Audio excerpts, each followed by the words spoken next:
बाबा जी, आप भूतपूर्व सैनिक भी रह चुके हैं और दीपक बाबा के नाम से प्रसिद्ध हैं।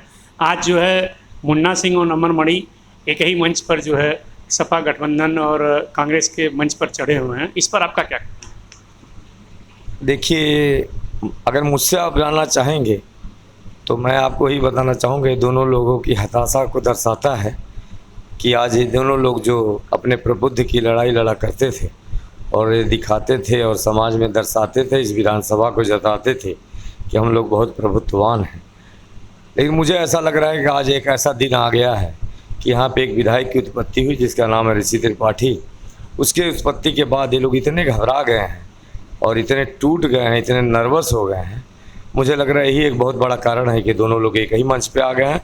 और मैं आपको बता दूं कि ये लोग लगातार इस तरह की हरकतें करते आ रहे हैं और मुझे ऐसा लग रहा है कि ये वही दीपक है कि जो बहुत तेज़ जलकर बुझती है, ऐसा लग रहा है मुझे, क्योंकि इन लोग ऐसे दिशा में अपने आप को बढ़ा रहे हैं।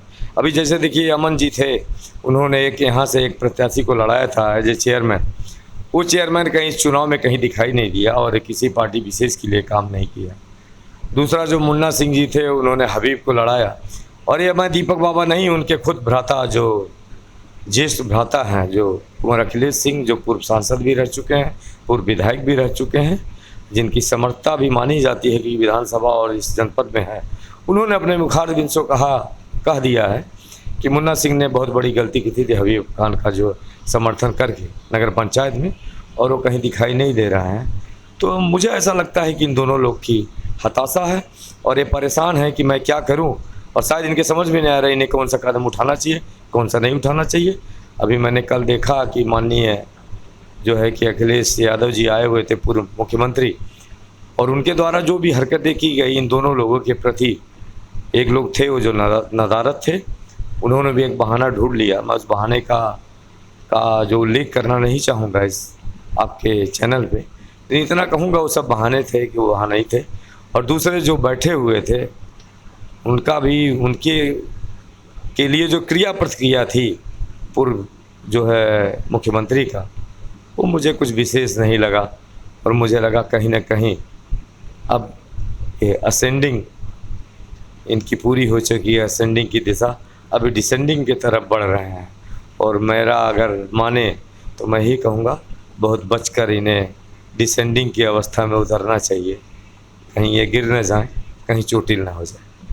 अच्छा, ये बताइए कि फरिंदा की जनता का ये कहना है कि अगर पंकज चौधरी जो है क्षेत्र में नहीं आए 5 साल, तो वीरेंद्र चौधरी भी 2.5 साल विधायक हुए हो गया, वीरेंद्र चौधरी भी जो है विकास कार्य कोई नहीं किया। इस पर आपका क्या कहना है? देखिए, मैं आपको बता दूं, आज मैं आपके चैनल के माध्यम से बताना चाहूँगा, जो भी आपके चैनल को श्रवण कर रहे हैं और या मेरी आवाज़ को सुन रहे होंगे, मैं उनके भी ध्यान को आकृष्ट करना चाहूँगा, बताना चाहूँगा, वीरेंद्र चौधरी जो है कुछ इस तरह की शख्सियत नहीं है, इस तरह की प्रतिभा नहीं है, इस तरह का वो नहीं है। क्योंकि जब वो बार बार हारते थे तब भी मैं उनके क्षेत्र में गया था, मैं अवलोकन किया था वो क्यों हारते हैं।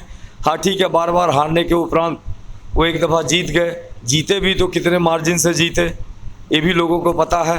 वहाँ पे जो भाजपा प्रत्याशी किस तरह से हारा ये भी लोगों को पता है। तो मैं जानता हूँ कि उनका कोई इतना ज़्यादा कोई वहाँ के जो विधानसभा है जो फरिंदा का, वहाँ इतना ज़्यादा उनका वो नहीं है कि वो बहुत ज़्यादा प्रभाव डाल सकें।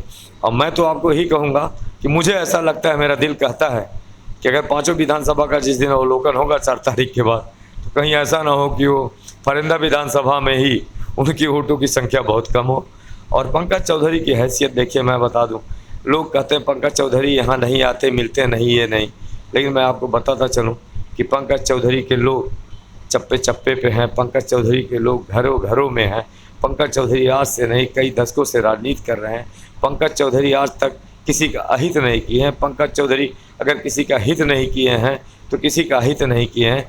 तो आप बताइए इस दशा और दिशा में कैसे कोई पंकज चौधरी का भरपूर विरोध कर सकता है। हाँ, ये मैं ज़रूर कहूँगा कि आज कुछ लोग प्रखर हुए हैं, वो पहले भी हुआ करते थे। जैसे मैं आज चौधरी बिरादरी की बात करूँगा आपके चैनल के माध्यम से, कि कुछ लोग आज ये कह रहे हैं कि चौधरी बिरादरी के कुछ लोग बड़े रुष्ट हो गए हैं पंकज चौधरी से, वो जो है कि वीरेंद्र चौधरी के साथ हैं, ये है वो है। लेकिन मैं आपको बता दूं, ये चौधरी समाज के अपवाद लोग हैं।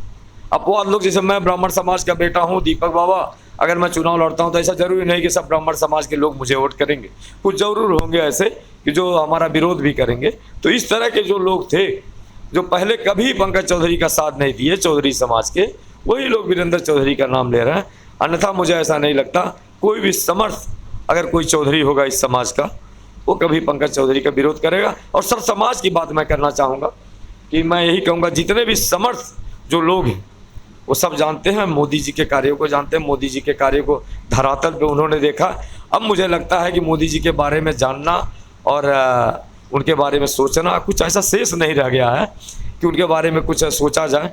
और मैं बता दूं कि बहुत सी बातें होती हैं, बेरोज़गारी की बातें होती हैं, इसकी बातें होती हैं, उसकी बातें होती हैं, लेकिन बेरोज़गारी अगर किसी ने ख़त्म करने की पुरजोर कोशिश की है तो मोदी जी ने की है। क्योंकि जो लोग समर्थ नहीं हैं, जो लोग जानते नहीं हैं, वही लोग इस तरह की बातें करते हैं।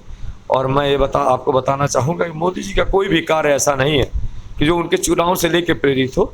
मोदी जी ने जो भी कार्यों को सोचा है और धरातल पे लाने की कोशिश की है और ये सोच के किया है कि मैं इसको किस तरह से इसमें आगे बढ़ूंगा और किस तरह से मैं लोगों को संभालूंगा, किस तरह से लोगों का देखभाल करते हुए मैं आगे बढ़ूंगा। और उनकी सोच हमेशा आगे की रही है और कम से कम 50 साल आगे की रही है। मैं यही आपको बताना चाहता हूँ।